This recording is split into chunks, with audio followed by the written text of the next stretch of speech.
I'll start, and then we'll take questions from Led and then the rest of the gang. A workmanlike day today. I came in at halftime and just was communicating to teammates that it felt like a game we were going to have to grind out. They were going to make us earn, every play, every yard, and it felt that way, especially through the late in the third and into the fourth. I thought that teammates stepped up, especially in Drake's absence. Kadero Hodge stepping up. Mooney made some big plays for us. Bijan Robinson showed up in the run game, pass game quite a bit. Tyler Algier's touchdown run was phenomenal. It's more of the same from him. Had a lot of great protection, a lot of time on the touchdown to Ray. It's so fun to be a progression passer and have an offensive line that really gives you the time to tick through. Great job there, and unbelievable catch by Drake on the touchdown. That's really what he does, among other things, so well, is that jump ball, high point, contested catch, strong hands. Love playing with a guy like that, being able to just put the ball up for him and let him go get it. And I told him we really haven't had enough plays like that this year. I told him earlier this week when we were meeting. And so it was fun to see that come alive in the game for a touchdown. And, now we just got to keep building, keep stacking, and always good to drive home now after a win. But I could take any questions, yeah. Kirk, could you discuss the overall efficiency of the offense and the importance of that drive to start the second half? After the 3-and-out, you all were able to go down and get a score there. I think that was an important drive to answer. I thought, both scoring drives in the second half felt like, really important drives and plays. And, being 2 for 2 on fourth down, I go back several games. Our fourth down plays have continued to make a major difference in our offensive production. There's plenty there to clean up. 4 for 13 on third down is not what we want. So there's still a lot there that you felt like, wasn't as sharp as we are capable of being. Kirk, I know you weren't here last year, but there seems to be a palpable shift with this team in the chemistry and the culture. Kaden Ellis called it special.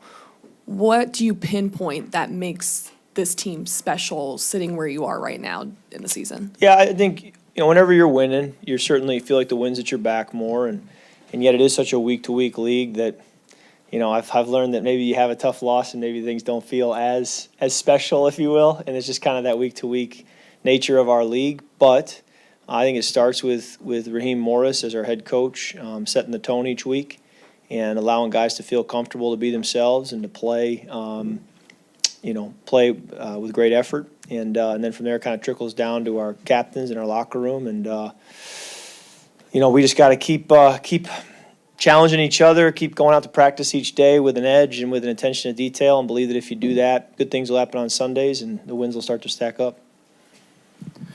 Kirk, you talked this week about looking for ways to get yourself in sort of that right mindset pregame. I wonder if at any point in your career you use past relationships, I'm thinking of Coach Zimmer today, to sort of drive yourself in that way, to prove yourself. I'm going to show X, Y, and Z, or maybe not exactly that way. I thought today was unique facing Coach Zim because I did feel like he was doing a good job of keeping us guessing, keeping us kind of, okay, now he's doing this. Oh, wait, they just changed to this. Okay, now he's pressuring, or okay, now he's bluffing. That's why it felt like a grind, was I felt like he had a good plan for us.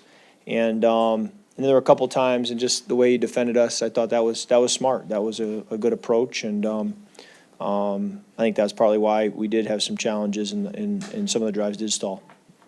But do you feel any validation for having success against that today? Well, I think there was positives, but there were also a lot we left out there. And I think when you look at some of the production, like the touchdown to Drake, that's just a kind of a player more than a play, if you will. And the same, with Mooney a little bit on the cover zero. That was kind of a tough look for them. It's a challenging deal, but it was harder today. I felt that. Hey, Kirk, talk about how big Bijan has been as a receiver. Yeah. He didn't score per se, but he had 7 receptions, and that's always. He's a big deal. It's a big deal. When I got here, I want him to be a receiver for us. I want him to show up in the pass game. I want to check the ball down to him. I want to put the ball in his hands, and I've my background would be with whether it was Chris Thompson in Washington or Dalvin Cook in Minnesota. I see a running back as a running back, and I also see him as a receiver. And Bijan has a lot of ability catching the football, and I love when he shows up in our pass game too. This week, you quoted something from Coach Morris, and you said, "Was it a game or was it your game?" So, right. What would your answer be to Coach after today's performance?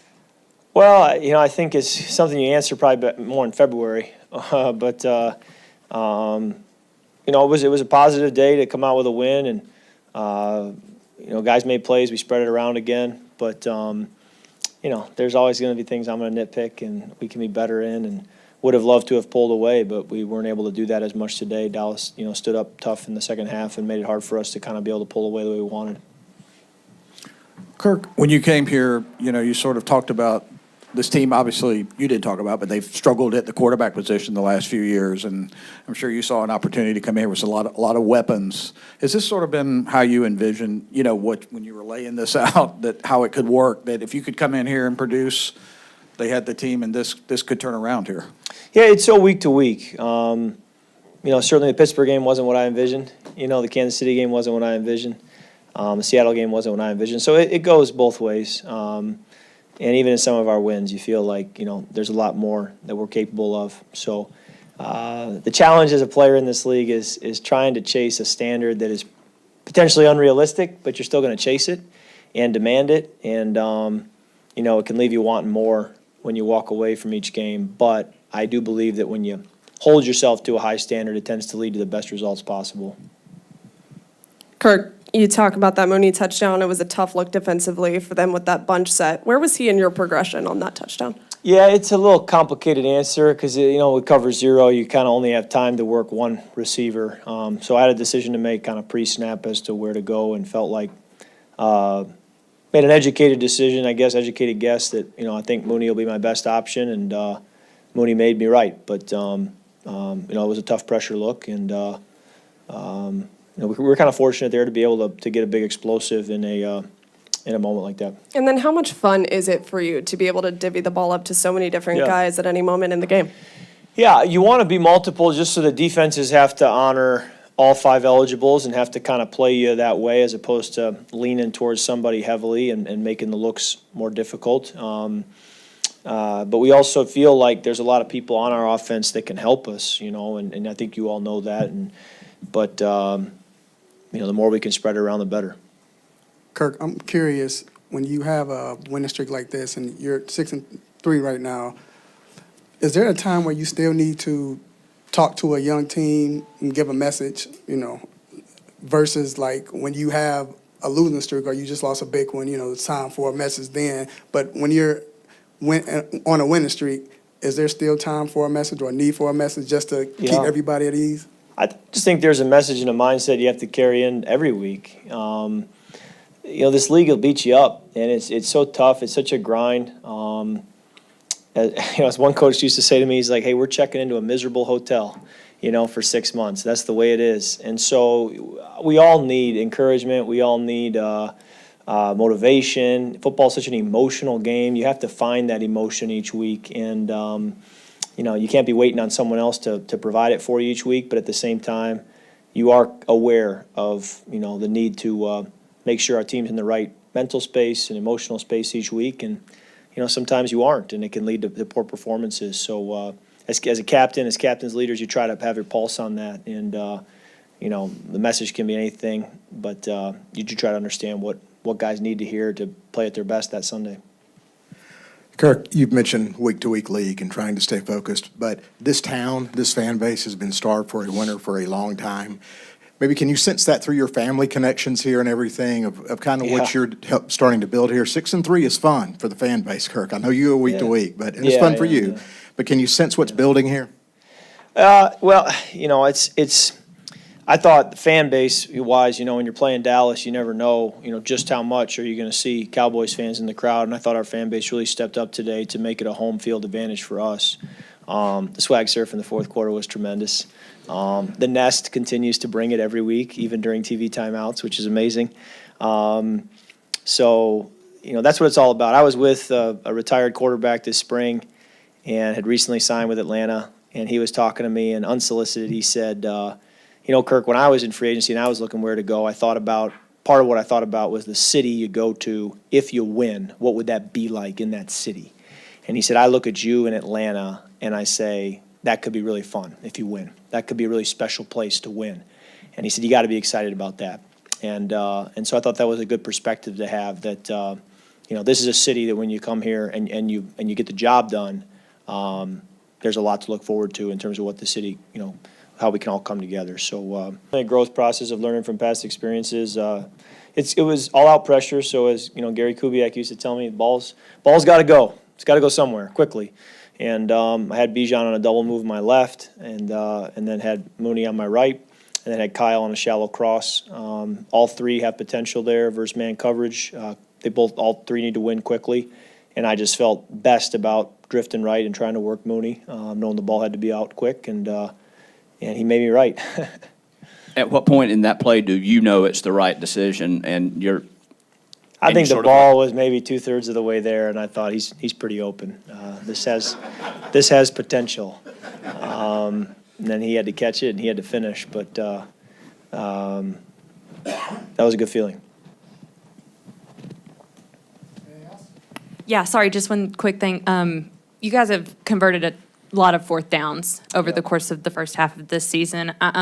Raheem said that a big part of that is because of the competitive edge that you bring and the aggressive way that you play. And I'm curious from your perspective, maybe why you think that is, and why these fourth downs are mattering so much for you guys. Yeah, I don't know. I wish we'd do it on third down or second and first, so it doesn't have to come down to fourth down. But certainly your head coach has to be willing to put that out there and be aggressive and go for it. And that's a challenge for many times to make that call. But he's been consistent in how he wants to approach it. And then Zach has to be very quick thinking to react in the moment. Okay, we are going to go for it. What do I like in such a critical situation? And so a lot of credit goes to Zach as far as what he's dialing up quickly on these fourth downs. And then, you're going to get people's best rush. So protection has been holding up. You're going to get tight coverage. Guys have been separating and winning. So it kind of all adds up to production. But I go back to what I've said so many times. I just try to be the point guard distributor, and so many other pieces have to step up too, coaches and players. And when they do, that's when it gets really fun to be that distributor.